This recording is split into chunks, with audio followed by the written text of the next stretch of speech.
Hello মিষ্টি বন্ধুরা, আমি দেবজ্যোতি, আপনাদের সিনিগামী। যদিও আপনাদের সিনিগামীর তার সত্যের স্টেজে আমার খুব একটা উইল্ড করা হচ্ছে না, অনেক দিন ভিডিও বানানো হয় না, তার জন্য সরি।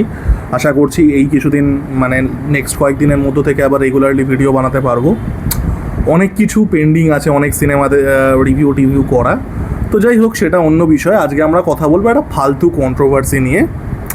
তো আপনারা সবাই নিশ্চয়ই জানেন, একজন মহিলা content creator, I assume she is a content creator, তিনি ভিক্টোরিয়া মেমোরিয়াল হলে যান এবং সেখানে তিনি একটা কাপলকে দেখেন। They are probably in some form of intimate position.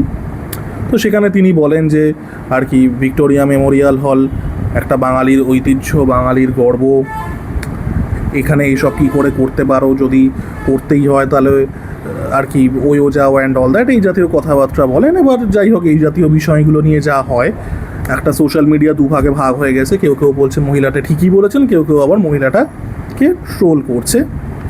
তো আমার কি বক্তব্য, দেখুন, এই জিনিসটা বুঝতে হলে আপনাদেরকে যেটা করতে হবে সেটা হচ্ছে আব্বাস মাস্তানের ফিল্মোগ্রাফিতে যেতে হবে। তো আমাদের আব্বাস মাস্তান আর্লি 2000s-এ একটা সিনেমা বানিয়েছিল। সিনেমাটার নাম হচ্ছে আজনাবি, যেটা সেই সময়ের হিসেবে যথেষ্ট বোল্ড একটা সিনেমা ছিল। অক্ষয় কুমার, লর্ড ববি, করিনা কাপুর আর বিপাশা বাসু, যেখানে ওই লর্ড ববি লাস্টে গিয়ে অক্ষয় কুমার তার বউকে খুন করে যে টাকাটা এনেছিল, সে ওখান থেকে পাসওয়ার্ড গেস করে আবার টাকা নিজের অ্যাকাউন্টে পাঠিয়ে দিচ্ছে। Lord Bobby is a gift that keeps on giving, obviously. তো এই আজনাবি সিনেমাটা, এটা আব্বাস মাস্তান নিজে বানায়নি। আব্বাস মাস্তানের সব সিনেমার মতনই এটা হলিউড থেকে ঝাপা ছিল। যে সিনেমাটা থেকে তারা ঝেপেছিল সেই সিনেমাটার নাম হচ্ছে কনসেন্টিং অ্যাডাল্টস। কী নাম? কনসেন্টিং অ্যাডাল্টস। গোদা বাংলায় কি? দুজন প্রাপ্তবয়স্ক মানুষ যারা ফিজিক্যাল হওয়ার জন্য, কোনো রকম শারীরিক সম্পর্কের জন্য কনসেন্ট দিয়েছে এবং তারা অ্যাডাল্ট, প্রাপ্তবয়স্ক।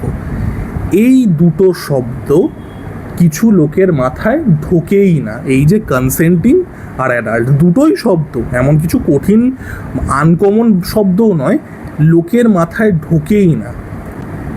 আজকে একটা প্রাপ্তবয়স্ক পুরুষ এবং প্রাপ্তবয়স্ক মেয়ে, তারা মিউচুয়ালি এগ্রিয়েবল জায়গায় গিয়ে যদি ফিজিক্যাল হয়, তাহলে কার বাপের কি?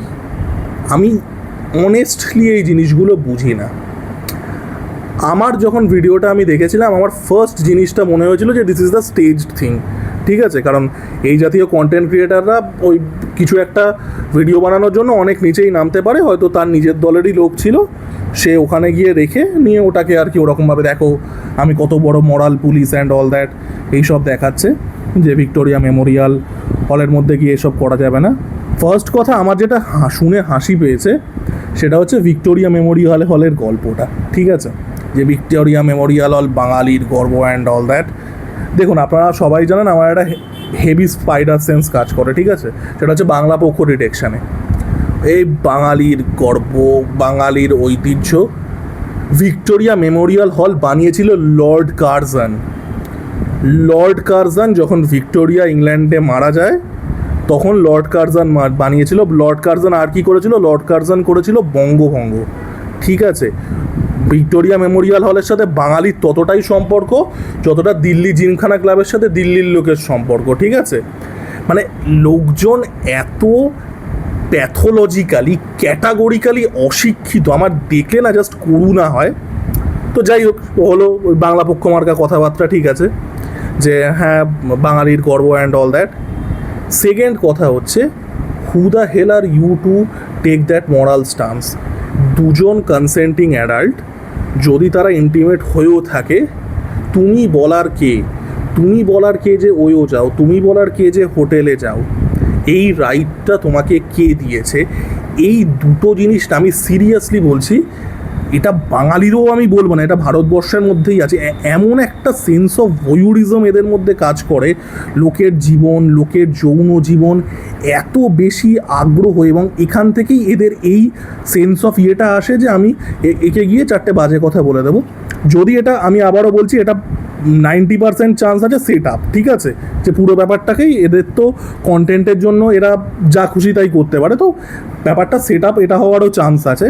যদি সেট আপ না হয়ে থাকে, তার এই সাহসটা হয় কি করে যে দুজন প্রাপ্তবয়স্ক পুরুষ এবং মহিলার কাছে গিয়ে তাদেরকে গিয়ে এইসব জ্ঞান দেওয়া, যে তোমরা হোটেলে যাও, এতে যাও, আপনি বলে দেবেন? মানে আমি সিরিয়াসলি এই জিনিসটা, ফার্স্ট কথা, এটা আমি আগের দিনও ওই অন্য একটা ভিডিও বানিয়েছিলাম, বলছিলাম ইন্ডিয়াতে sex should be the last thing to make taboo about.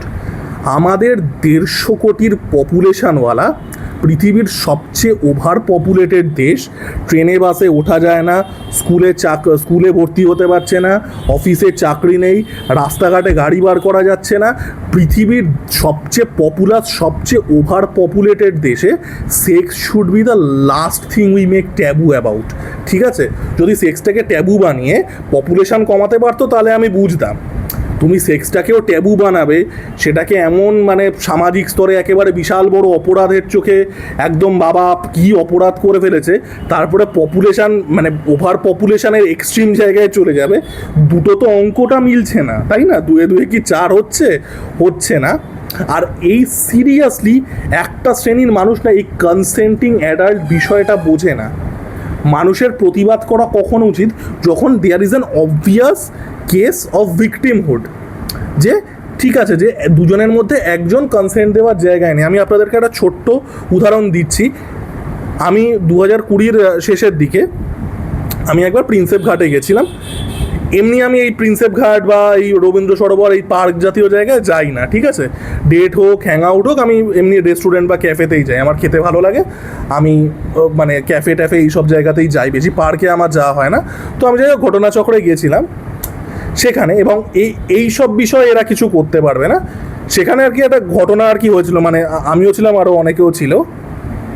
একটা ছেলেটা আমার তখন 24 বছর বয়স, আমার থেকেও বেশ কয়েক বছরের বড় হবে, এবং একটা মেয়ে, একদম বাচ্চা মেয়ে, স্কুল ড্রেস পরা, দেখেই বোঝা যাচ্ছে 7 8-এ পড়ে। এটা কনসেন্টিং অ্যাডাল্ট নয়। এখানে অবভিয়াসলি একটা 28-30 বছরের বুড়োচোদা ছেলে আর একটা 13-14 বছর 15 বছরের মেয়ে, এটা কনসেন্টিং নয়। এখানে মেয়েটা ভিকটিম। এখানে প্রতিবাদ করাটা দরকার, যেটা আমরা করেছিলাম।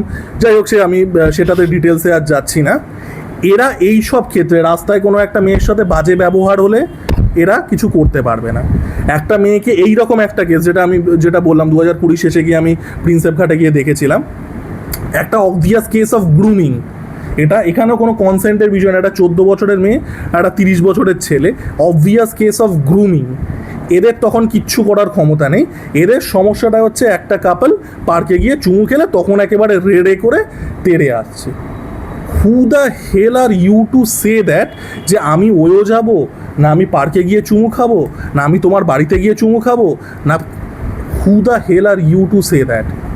এদের কোনো দিন অ্যাকচুয়াল যে ইস্যুগুলো আছে, মানুষের একটা রাস্তাঘাটে পাবলিক প্লেসে অনেক অসুবিধা হতে পারে, বিশেষ করে মেয়েদের, এদের তখন কিচ্ছু করার ক্ষমতা নেই। আর তার থেকেও বড় কথা, এই মহিলার, আমি জানি না এই মহিলা কন্টেন্ট ক্রিয়েটার কী করে। আমি যেটা আগেও বলেছি, আমি সোশ্যাল মিডিয়া ঘাঁটিও না, রিল ফিলও ঘাঁটি না, এটা সবাই শেয়ার করছে বলে চোখে পড়লো। এর পুরো উদ্দেশ্যটাই ছিল আমি দেখাবো যে দেখো আমি কত বড় বাঙালি বীর, আমি কত বড় বাঙালি ঐতিহ্যের শ্রদ্ধা করি অ্যান্ড অল দ্যাট। তোর যদি বলতেই হতো, সরি যেটা বললাম শরীরটা খুব একটা ভালো নেই, তোর যদি বলতেই হতো তুই ক্যামেরা অফ করে বলতে পারতিস, you are making a content out of this, তোর উদ্দেশ্য কন্টেন্ট বানানো। সেখানে গিয়ে মানে আমি জানি না, যে আবারও যেটা বললাম, এটা প্রবাবলি সেট আপ কেস। যদি সেট আপ না হতো আর যদি আমি থাকতাম, আমার সাথে তো ফাটাফাটি লেগে যেত। দুটো ভাই কনসেপ্ট, কনসেন্টিং অ্যাডাল্টস, সাহস হয় কী করে এগুলো করার? সেগুলো আবার ভিডিও করে আবার সোশ্যাল মিডিয়াতে দিয়ে আবার সাপোর্ট গেইন করার চেষ্টা করছে। এবং যেটা বললাম যে অ্যাকচুয়ালিতে যেখানে ভিকটিমহুডের গল্প আছে, যেটা আমার প্রিন্সেপ ঘাটে দেখেছিলাম, তখন এদের কিচ্ছু করার ক্ষমতা নেই। যেখানে যেখানে কনসেন্টিং অ্যাডাল্টের ইকুয়েশনটা আসে না, হয়তো কেউ অ্যাডাল্ট নয়, তাকে হয়তো মানে কোনো রকমভাবে ম্যানিপুলেট করা হচ্ছে বা এক্সপ্লয়েট করা হচ্ছে, তখন এরা চুপ থাকবে।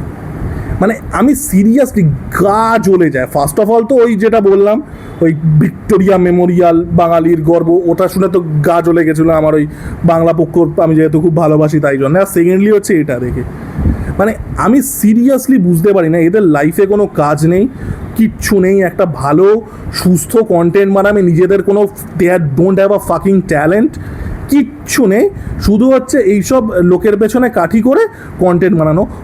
যদি হয়, যদি সেট আপ হয়ে থাকে, যদি সেট আপ না হয়, ইচ্ছে করে এটা করেছিল যাতে কন্টেন্ট বানাতে পারে।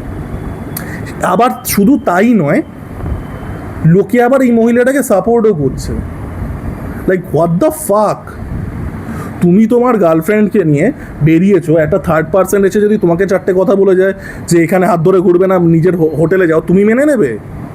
যেখানে তুমি আর তোমার গার্লফ্রেন্ড দুজনেই প্রাপ্তবয়স্ক। আমি সিরিয়াসলি জানি না এই ভয়ুরিজম, এই পরশ্রী কাতকতাগুলো কবে সমাজ থেকে যাবে, কিছু বলার নেই। দুটো শব্দ যাদেরকে মানে যারা আর কি দেখছেন ভিডিওটা, দুটো শব্দ যেটা বললাম ওই আব্বাস মাস্তানের সিনেমা আজনাবি, কনসেন্টিং অ্যাডাল্টস, এই দুটো শব্দ মাথার মধ্যে ঢোকান, ঠিক আছে? এই জাতীয় কারণ সমাজের তো এই মরাল পুলিশিং করার স্বভাব আছে, তো আমি প্রত্যেককেই বলবো এই দুটো শব্দ কনসেন্টিং অ্যাডাল্ট, এই দুটো ঢোকান। আর যদি রাস্তায় দেখতে পান যে যেখানে এই কনসেন্টিং অ্যাডাল্টের ইকুয়েশনটা আসছে না, একটা মেয়েকে, যে কেউ হতে পারে, একটা ছেলেও ভিকটিম হতে পারে, তখন সেখানে গিয়ে প্রতিবাদ করুন। কে একটা পার্কে গিয়ে চুমু খাচ্ছে, সেখানে গিয়ে কাঠি করার অধিকার আপনাকে কেউ দেয়নি। আর যদি সেইরকম জায়গায় পড়েন তো তাহলে ফাটাফাটি লেগে যেত। তো এটাই বলার ছিল, মানে বোকা বোকা জিনিস, মানে সোসাইটি, ভারতীয় সোসাইটি মানে এত পরিমাণে রিটার্ডেশন ঢুকে গেছে সমস্ত ফর্মে যে কিচ্ছু বলার নেই। তো যাই হোক, এই ছিল আমার ভিডিও, টাটা।